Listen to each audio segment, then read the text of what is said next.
નમસ્કાર. હવામાન માહિતી વાવથરા યુટ્યુબ ચેનલને સબસ્ક્રાઈબ કરો, વિડીયોને લાઈક કરો અને આપણે ચેનલના ધીરે ધીરે સબસ્ક્રાઈબ વધી રહ્યા છે એ બદલ આપનો ખૂબ ખૂબ આભાર. ખેડૂત ભાઈઓ, હવે આપણે એક ટૂંકી માહિતી આવનારા હવામાન વિશે વાત કરવું એટલે હવામાનની માહિતી આપો કે આવતીકાલે આપણા વિસ્તારમાં વરસાદી વાતાવરણ બનવાની શક્યતા છે, જેનું કારણ છે કે પશ્ચિમી રાજસ્થાન ઉપર એક સાયક્લોન બનવાનું છે અને એક ટ્રફ સર્જાય એવી શક્યતા છે, જેના લીધે અરબી સમુદ્રમાંથી આપણા વિસ્તાર ઉપર હવાના પવનોના લીધે અહીંયા આપણા જિલ્લામાં વાવથરા તાલુકામાં અને પૂર્વ કચ્છમાં એટલે રાપર સુધી આ વખતે વરસાદ થવાની જે શક્યતા છે. નૈડપટામાં પણ સારો વરસાદ થવાની શક્યતા છે ખેડૂત ભાઈઓ.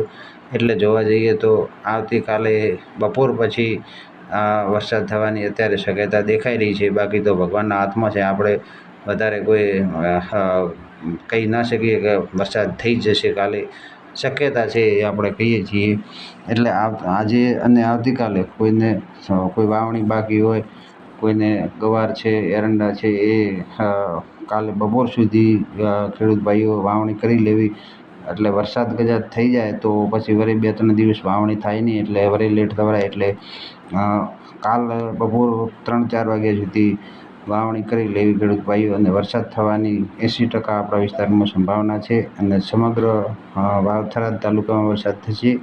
અને રાજસ્થાનમાં પણ 2-3 દિવસ વરસાદી માહોલ રહેવાનો છે, બાડમેરથી કરીને છેક જેસલમેર સુધી આપણા વિસ્તાર સુધી.